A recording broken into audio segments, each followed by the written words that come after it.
الحمد لله نحمده ونستعينه ونستغفره ونؤمن به ونتوكل عليه ونعوذ بالله من شرور أنفسنا ومن سيئات أعمالنا من يهده الله فلا مضل له ومن يضلل فلا هادي له ونشهد أن لا إله إلا الله وحده لا شريك له ونشهد أن سيدنا ومولانا محمدا عبده ورسوله أما بعد أعوذ بالله من الشيطان الرجيم بسم الله الرحمن الرحيم وهو الذي يسيركم في البر والبحر حتى إذا كنتم في الفلك وجرين بهم بريح طيبة وفرحوا بها جاءتها ريح عاصف وجاءهم الموج من كل مكان وظنوا أنهم أحيط بهم دعوا الله مخلصين له الدين لئن أنجيتنا من هذه لنكونن من الشاكرين فلما أنجاهم إذا هم يبغون في الأرض بغير الحق. میرے محترم دوستو، بھائی اور بزرگوں، اللہ رب العزت کو یہ بات پسند ہے کہ انسان اللہ کی بڑائی کو بولے. اس کا ایک فائدہ یہ ہے کہ یہ بولنے سے انسان کے اپنے دل میں اترتی ہیں. جو آدمی مسلسل اللہ کی بڑائی کو بولتا رہے گا اس کا سب سے بڑا فائدہ اس کو خود ہوگا، یعنی اس کے اپنے دل کے اندر اللہ کی بڑائی بیٹھ جائے گی. اللہ کو حکم ہے یا ایھا الذین آمنوا اذکروا اللہ ذکرا کثیرا. اے اللہ، اے مومنو، اللہ کا ذکر کثرت سے کرو. وسبحوہ بکرۃ واصیلا، اور اللہ کی پاکی کو صبح اور شام بیان کرو. ہمارے ذہنوں میں یہ آتا ہے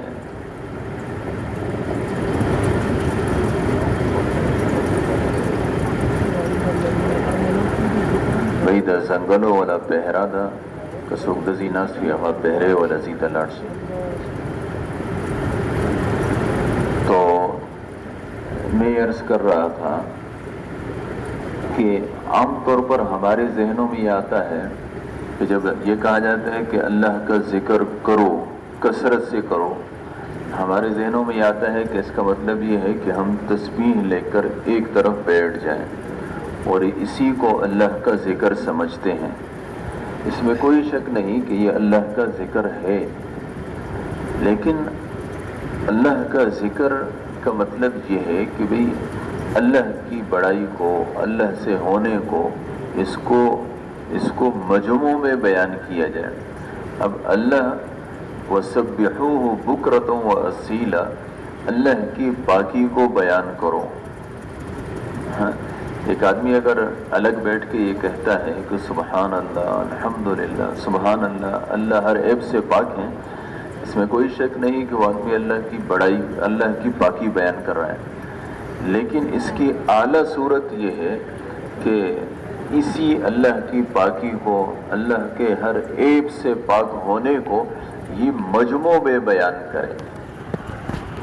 اللہ کی بڑائی کو ایک آدمی اگر یہ الگ آ کے کہتا ہے اللہ اکبر، اللہ بڑے ہیں، اس میں کوئی شک نہیں کہ اس نے اللہ کی بڑائی کو بیان کیا، لیکن اس کی اعلیٰ صورت یہ ہے کہ اسی بڑائی کو یہ مجموع میں بیان کرے. اللہ کی تعریف کو ایک آدمی اگر الگ کہتا ہے الحمدللہ، اس نے بے شک اللہ کی تعریف بیان کی، لیکن اس کی اعلیٰ صورت یہ ہے کہ یہ مجموع کے اندر اللہ کی تعریف کو بیان کرے.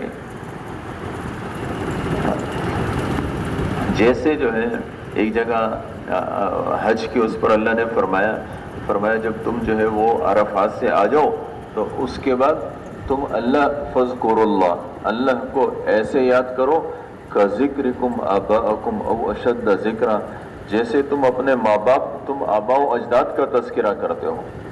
آباء و اجداد کا تذکرہ لوگ مجمع میں کرتے ہیں کہ میرے باپ یوں تھے، ہمارا قبیلہ یوں تھا، یعنی اس بڑائی کو لوگوں میں بیان کرتے ہیں۔ ایک حدیث میں بھی آتا ہے، حدیث قدسی ہے کہ ایک آدمی اگر اپنے دل میں مجھے یاد کرتا ہے تو میں بھی اس کو اپنے دل میں یاد کرتا ہوں، اور اگر یہ مجھے مجموع کے درمیان یاد کرتا ہے اور فرمایا میں اس مجمع سے بہتر یعنی فرشتوں کے مجمع میں اس کا تذکرہ کرتا ہوں۔ تو اللہ رب العزت کی بڑائی کو بولا جائے، اللہ سے ہونے کو بیان کیا جائے، اور اس سے ہماری جو زبان ہے یہ ہر وقت ردب اللسان رہے، یعنی ہر وقت ہم اپنے رب کی بڑائی کو بولتے رہیں انفرادی طور پر بھی۔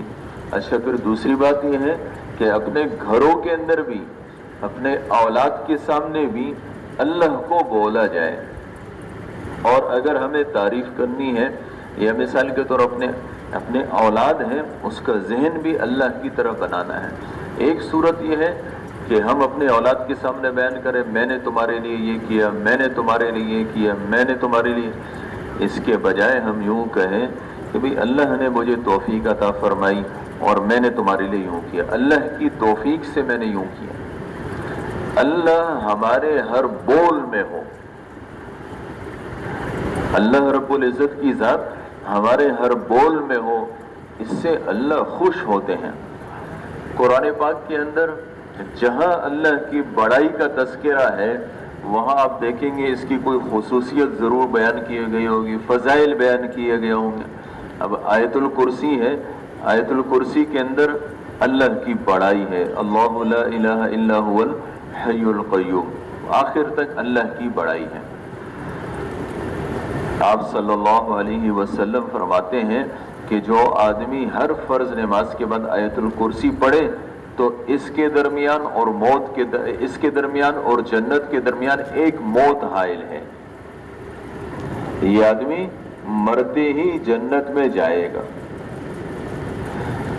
سورۃ اخلاص کے اندر قل هو اللہ احد، اس کے اندر اللہ کی بڑائی ہے۔ تو آپ صلی اللہ علیہ وسلم کے ارشاد کا مفہوم ہے کہ بھئی یہ سورۃ اخلاص تہائی قرآن کے برابر ہے۔ احادیث میں جہاں آپ صلی اللہ علیہ وسلم جہاں کسی نے جو ہے وہ اللہ کی بڑائی بیان کی ہے، آپ صلی اللہ علیہ وسلم نے بڑے فضائل بیان کیے ہیں۔ ایک حدیث میں آتا ہے کہ جو آدمی دن میں یا رات میں یہ کہتا ہے اللہم لک الحمد حمدا دائما مع دوامک ولک الحمد حمدا خالدا مع خلودک ولک الحمد حمدا لا منتہى له دون مشیتک ولک الحمد حمدا دائما لا يريد قائله الا رضاک ولک الحمد حمدا عند كل طرفت عین وتنفس كل نفس۔ اے اللہ تیری ہی تعریف ہے ہمیشگی کے ساتھ، تیری ہمیشگی کے ساتھ، جیسے تو ہمیشہ ہے ایسے تیری ہی تعریف ہمیشہ رہے، اور تیری ایسی تعریف کہ جس کا انتہا تیرے چاہت کے علاوہ بالکل نہ ہو، مسلسل ہوتی رہے، اور تیری ایسی تعریف کہ جس کی کہنے والا اس کا مقصد ایک تیری رضا ہو، اور اے اللہ ہر پلک جھپکتے تیری تعریف اور ہر سانس کے ساتھ تیری تعریف۔ آپ صلی اللہ علیہ وسلم فرماتے ہیں کہ جو آدمی دن میں کہتا ہے تو یہ اس نے دن میں اللہ کی عبادت کا حق ادا کیا، اور اگر رات میں کہا تو رات میں اللہ کی عبادت کا حق ادا کیا۔ ایک آدمی تھا وہ اللہ کی تعریف بیان کر رہا تھا، یا من لا تراہ العیون ولا تخالطہ الظنون ولا یصفہ الواصفون، لمبی تعریف ہے۔ آپ صلی اللہ علیہ وسلم نے سنا تو بڑے خوش ہوئے، کچھ تھوڑا سا سونا تھا وہ اس کو دیا، فرمایا تم نے بڑے اچھے انداز سے اللہ کی تعریف بیان کی۔ تو اللہ رب العزت کی تعریف، اللہ کی بڑائی، اس کو بیان کیا جائے مجموع کے اندر بھی، انفرادی ہماری مجالس ہے اس کے اندر بھی۔ ایک ہمارے ذہنوں میں یہ ہوتا ہے کہ ہم اللہ کی بڑائی بیان کریں گے لیکن جب ہمیں بیان ملے گا، ہے نا، یا نہیں میرے محترم دوستو، جب ہم اپنی آپس کی مجالس ہو، اس مجالس کے اندر بھی اللہ کی بڑائی کو بیان کریں، اللہ سے ہونے کو بیان کریں۔ ایک اللہ سے ہوتا ہے اور اللہ کے بغیر کسی سے نہیں ہوتا۔ اس کا فائدہ یہ ہوگا کہ یہ چیزیں ہمارے دل میں بیٹھے گی، اور اس کے بعد جب ہمارے اوپر حال آئے گا اس میں ہم اللہ کی طرف متوجہ ہوں گے۔ آج چونکہ ہمارے ہاں اللہ کی بڑائی کے تذکرے اور اللہ سے ہونے کو عام طور پر بیان نہیں کیا جاتا، تو اس کا نتیجہ کیا ہوتا ہے کہ جب ہمارے اوپر مسائل آتے ہیں، ہم جن کی بڑائی ہمارے دلوں کے اندر ہوتی ہے ان کی طرف متوجہ ہوتے ہیں۔ آپ صلی اللہ علیہ وسلم نے ہمیں جو طریقہ بتایا وہ کیا کہ ہر حال میں اللہ کی طرف متوجہ ہونا۔ ہم فضائل اعمال میں پڑھتے ہیں نا، کیا آپ تھے، آپ سے پہلے جتنے انبیاء تھے ان کا بھی یہ طریقہ تھا، اور صحابہ کرام کا بھی یہ طریقہ تھا کہ وہ ہر حال میں اللہ کی طرف متوجہ ہوتے تھے۔ اللہ نے بھی حکم دیا تھا کہ یا ایھا الذین آمنوا استعینوا بالصبر والصلاۃ، فرمایا کہ نماز کے ذریعے سے اور صبر کے ذریعے سے اللہ کی مدد مانگو۔ نماز کے اندر ہم سب کہتے ہیں ایاک نعبد و ایاک نستعین، اے اللہ ہم صرف تیری ہی عبادت کرتے ہیں اور صرف تجھ سے ہی مدد چاہتے ہیں۔ نماز کے اندر ہم یہ کہتے ہیں کہ اللہ صرف تجھ سے ہی مدد چاہتے ہیں، لیکن میرے محترم دوستو جب ہمیں مدد کی ضرورت ہوتی ہے تو اللہ آخر میں یاد آتے ہیں، ہے نا۔ ایک آدمی کسی دوسرے شہر میں جانے لگا، اس سے کسی نے پوچھا کہ جا تو رہے ہو، وہاں رہو گے کہاں؟ اس نے کہا وہ میرے ماموں کا گھر ہے، وہاں رہوں گا۔ اس نے کہا اگر تم گئے اور ان کو اطلاع نہ تھی اور ان کا گھر بند تھا، کہیں گئے ہو کیا کرو گے؟ ایک دم جیب پر ہاتھ مارا، انہوں نے کہا جیب میں پیسے ہیں، کسی ہوٹل میں کمرہ لے کے رہ جاؤں گا۔ اس نے کہا اچھا اگر وہ ہوٹل کے سارے کمرے فل ہوئے اور تمہیں کوئی نہ ملا تو پھر کیا کرو گے؟ انہوں نے کہا پھر اللہ مالک ہے۔ تو اللہ پھر نہیں، اللہ شروع سے مالک ہے نا۔ ہم بیمار ہو جاتے ہیں، بیمار ہوتے ہی حکم ہے اللہ کی طرف متوجہ ہونے کا۔ ہم کیا کرتے ہیں، کسی میڈیکل اسٹور پہ چلے جاتے ہیں اور کہیں سے دوائی لیتے ہیں، وہاں سے بات نہیں بنتی ہے، بڑے ڈاکٹر کے پاس، اس سے بڑے، اور جب سب طرف سے مایوسی ہو جاتی ہے اور وہ سب کہتے ہیں کہ بھئی اس کا کوئی علاج نہیں ہے، ہسپتال میں مرے اس سے بہتر ہے کہ گھر پہ مر جائے۔ اب اس کو گھر لے کر آتے ہیں، اب ان کے رشتہ داروں سے کوئی پوچھتا ہے بھی مریض کا کیا حال ہے؟ اس نے کہا مریض کو تو اب دعاؤں کی ضرورت ہے۔ تو مریض کو اب دعاؤں کی ضرورت نہیں ہے، مریض کو شروع سے دعاؤں کی ضرورت ہے، اور ہم سب کو شروع سے ہی اپنے رب کی ضرورت ہے، شروع سے ہے اور آخر تک ہے۔ لیکن میرے محترم دوستو ہم اللہ کی طرف متوجہ نہیں ہوتے ہیں، اس کی وجہ یہ ہے کہ ہمارے ہاں اللہ کے تذکرے نہیں ہیں۔ یہ جو تبلیغ کی محنت ہے یہ اسی بات کی محنت ہے کہ مسلسل اللہ کو بولا جائے، اور مسلسل اس سے اللہ کی بڑائی بیٹھتی ہے، حتیٰ کہ ہم جو کام کرتے ہیں، جو بھی کرتے ہیں، اس میں بھی ہم اللہ کو یاد کرتے رہیں۔ انشاءاللہ میں یہ کروں گا، اس میں ضرور یہ کہیں کہ بھئی انشاءاللہ یہ اللہ کا بھی حکم ہے۔ آپ نے ماشاءاللہ یہ کام کر لیا، یعنی اللہ ہماری زبانوں پر مسلسل چلتا رہے، اور پھر اس کے بعد جب ہمیں یعنی اس کی ہم مشق کریں، جب بھی ہمیں جو بھی مسئلہ ہو، اس میں کیا ایک حدیث میں آتا ہے، فرمایا علم تبکو فتباکو، فرمایا اگر تمہیں رونے کی صورت نہ آئے تو رونا نہ آئے، رونے کی صورت بنا لو۔ ہمیں شروع میں یہ چیز مشکل سی لگے گی، ہے نا، چونکہ عادت ہماری بگڑی ہوئی ہے، اب ہمیں جو بھی مسئلہ آئے گا ہمیں کسی اور طرف دھیان جائے گا، لیکن میرے محترم دوستو کسی اور طرف نہ جائیں، فوراً نماز کی طرف جائیں، 2 رکعت پڑھیں، اللہ سے مانگیں، ہے نا۔ اگر ایک آدمی کی ایسی حاجت ہو جو لوگوں سے ہو، اس میں بھی پہلے اللہ سے مانگے پھر کسی اور کے پاس جائے. کبھی بھی ایسا نہ کریں کہ اللہ کو پلان کے پہلے ہم لوگ اللہ سے مانگے، اور اس کے بعد ہمارے جتنے کام ہیں ان کاموں کے اندر بھی پہلے اللہ سے مانگنا. اس کی مشق کریں. اللہ نے کیا فرمایا؟ فرمایا وَقَالَ رَبُّكُمُ ادْعُونِي أَسْتَجِبْ لَكُمْ. ہم ہر جمعے کے خطبے میں یہ سنتے ہیں کہ فرمایا تمہارے رب نے ادعونی استجب لکم، فرمایا تم مجھ سے مانگو میں قبول کروں گا. ہمارا رب ایسے نہیں ہے کہ ایک بات کہے پھر اس کے بعد اس کی وعدہ خلافی کہے. جب ہمارے رب نے یہ کہا کہ تم مجھ سے مانگو میں قبول کروں گا، ہم اللہ سے مانگے. آپ صلی اللہ علیہ وسلم نے فرمایا جوتے کا تسمہ ہو اس کو بھی اللہ سے مانگو. یعنی چھوٹی سی چھوٹی چیز بھی اللہ سے مانگنا، اللہ کو ناراض نہیں کرنا. اور مانگنے میں ہمیں حضور پاک علیہ الصلوۃ والسلام کا طریقہ ہے. آپ صلی اللہ علیہ وسلم نے اللہ سے مانگ کر مسائل کو حل کرایا. نماز اللہ نے ہمیں اپنے سے مانگنے کے لیے دی. نماز پر ہم محنت کریں. نماز سے زیادہ جاندار چیز کوئی نہیں. یہ جو شیطان کی اگر آپ کو پہچان نہ ہو تو بھی دے، اصل میں یہ جو نماز ہے نا اس کے اندر سب سے زیادہ قوت ہے، اور اس کے ذریعے سے انسان کے سارے مسائل حل ہوتے ہیں. اس لیے اللہ نے یہ فرمایا ہے کہ اقیم الصلاۃ لذکری، فرمایا میری یاد کے لیے نماز کو قائم کرو.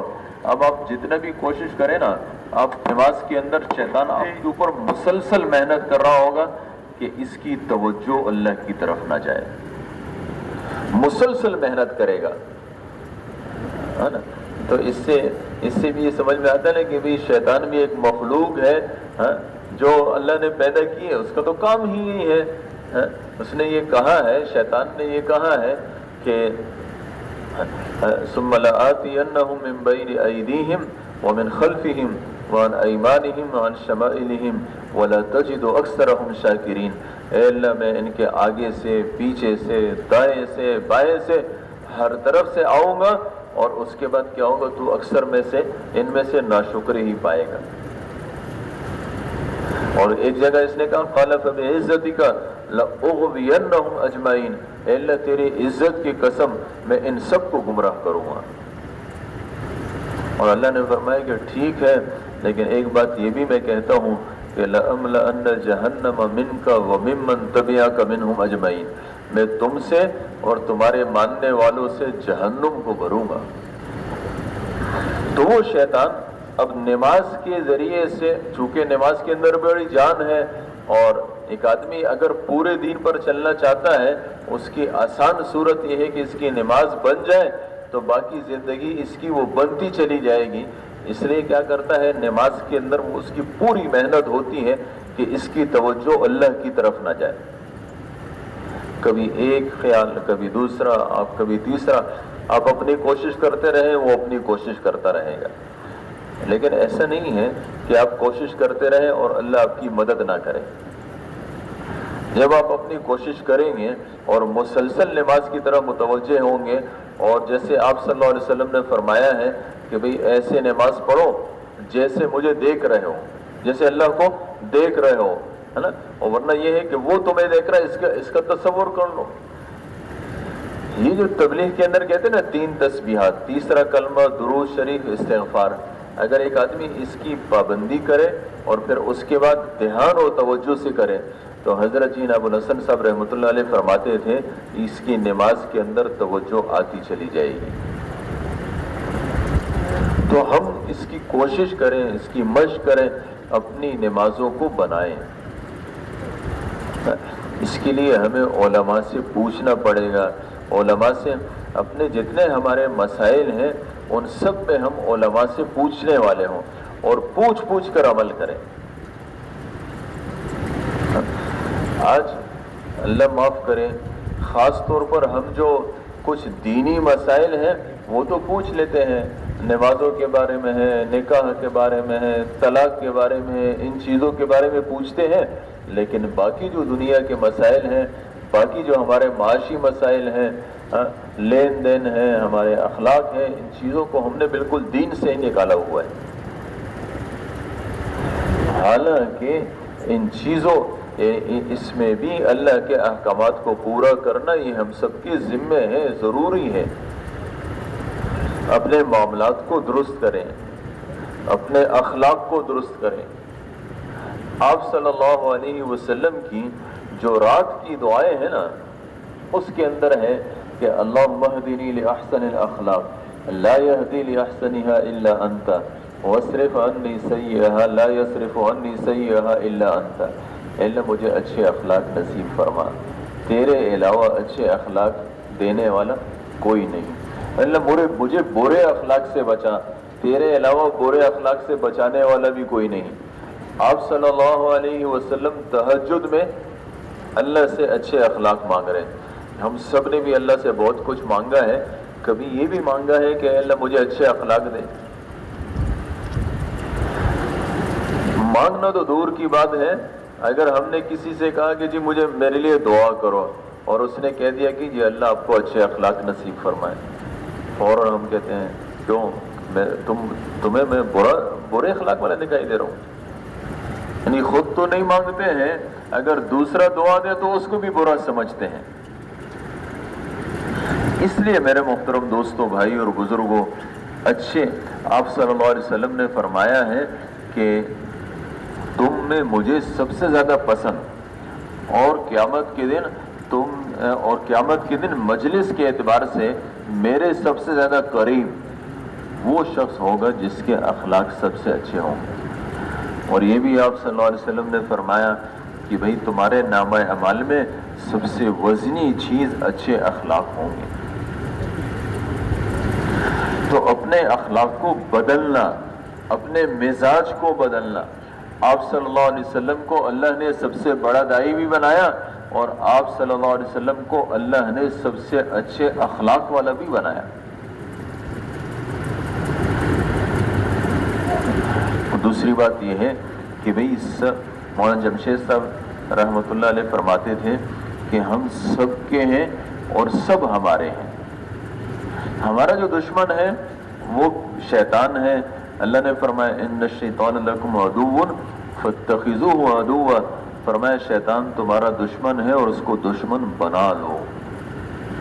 اور دوسرا کیا ہے؟ نفس ہے، ان النفس لامارۃ بالسوء، نفس انسان کو برائیوں کا حکم کرتا ہے۔ شیطان کی سب سے زیادہ کوشش اس بات کی ہوتی ہے، یہ جو آپس کا جو توڑ ہے نا، اور آپس میں لڑائیوں اور جھگڑوں کا ہونا، یہ انسان کے اعمال کو ایسے ختم کرتا ہے جیسے سر پر استرا پھیرایا جائے، اس سے جیسے بال نہیں رہتے، ایسی نیکیاں ختم ہو جاتی ہیں۔ اس کے لیے شیطان کیا کرتا ہے؟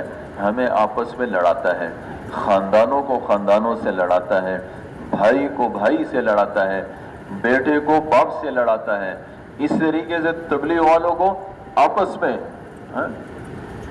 یعنی ایسی مسجدیں کیا کہیں، ایسی مسجدیں جو پرانے ساتھیوں سے بھرپور ہوتی ہیں، لیکن اس کے باوجود شیطان آپس میں پھوٹ ڈال کے وہ سارے کے سارے کام سے انسان کو محروم کر دیتا ہے۔ اس لیے اس کی ضرورت ہے۔ سب سے اہم چیز کیا ہے؟ وہ آپس کا جوڑ ہے، دلوں کا ایک ہو جانا ہے۔ اور اس کے علاوہ اپنی کمائیوں کا درست کرنا، ہم جو کماتے ہیں یہ صحیح ہے کہ نہیں ہے، اس میں اللہ کے کیا احکامات ہیں، یہ جو میں کما رہا ہوں یہ حلال کا ہے کہ حرام کا، ملازمت کر رہا ہوں بھئی اس پہ کیا صحیح ہے کیا غلط ہے، ان سب چیزوں کو پوچھ کر چلنا۔ اپنی ہماری ساری زندگی یہ درست ہو جائے، اس کے لیے ضروری ہے، یعنی جو ضروریات کا علم ہے یہ آدمی کے ذمے فرض ہے۔ ایک آدمی ملازم ہے، اس کو اپنے ملازمت کا علم حاصل کرنا اس کے اوپر فرض ہے۔ ایک آدمی تاجر ہے، اس کے اوپر تجارت کا علم، جس چیز کو یہ کر رہا ہے اس کا علم حاصل کرنا، اس میں جائز کیا ہے ناجائز کیا ہے، یہ فرض ہے۔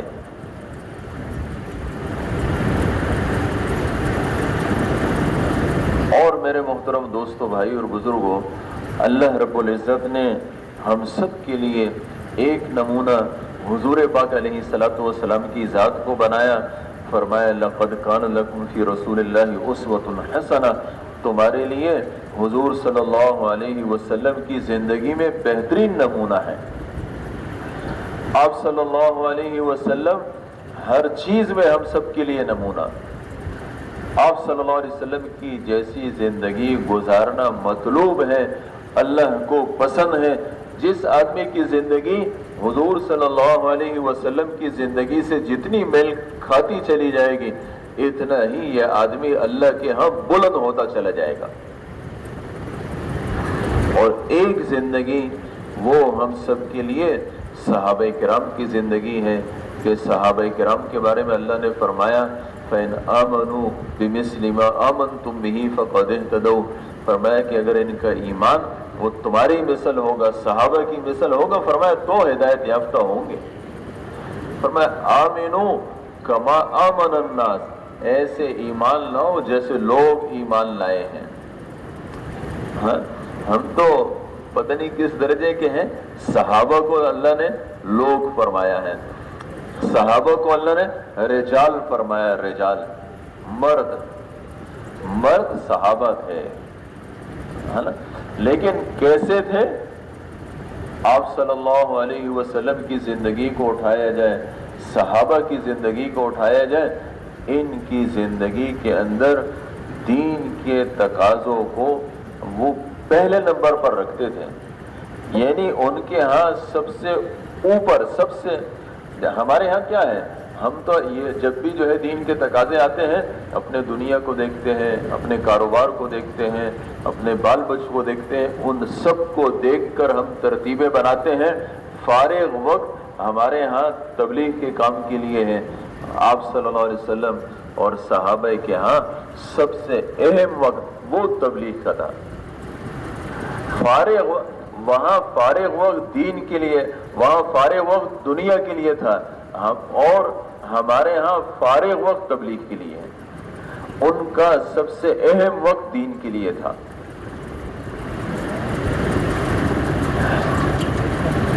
اب دیکھیں نا، ایک آدمی ہے اور اس کے دل میں یہ بات آتی ہے کہ بھئی یہ کام ہونا چاہیے، میرے بچے، میرا کاروبار، میرا سب کچھ، بیوی بھائی، یہ سب کچھ اپنے حال پہ رہے، فلاں کام بھی ہو جائے، اس کو کہتے ہیں طلب۔ لیکن اس کے اندر جب آدمی آگے بڑھ جاتا ہے اور اس کی طلب زیادہ ہو جاتی ہے، اس میں یہ جان کی بھی پرواہ نہیں کرتا، مال کی بھی پرواہ نہیں کرتا، اس میں کسی چیز کی پرواہ بھی نہیں کرتا، یہ کہتے ہیں یہ کام ہونا چاہیے، اس کو حرص کہتے ہیں۔ اور آپ صلی اللہ علیہ وسلم کے لیے اللہ نے طلب کا لفظ نہیں ذکر، یہ نہیں فرمایا کہ آپ صلی اللہ علیہ وسلم کے دل کے اندر طلب تھی کہ بھئی سارے عالم میں ہدایت آ جائے، طلب کا لفظ نہیں آیا، حرص کا لفظ آیا۔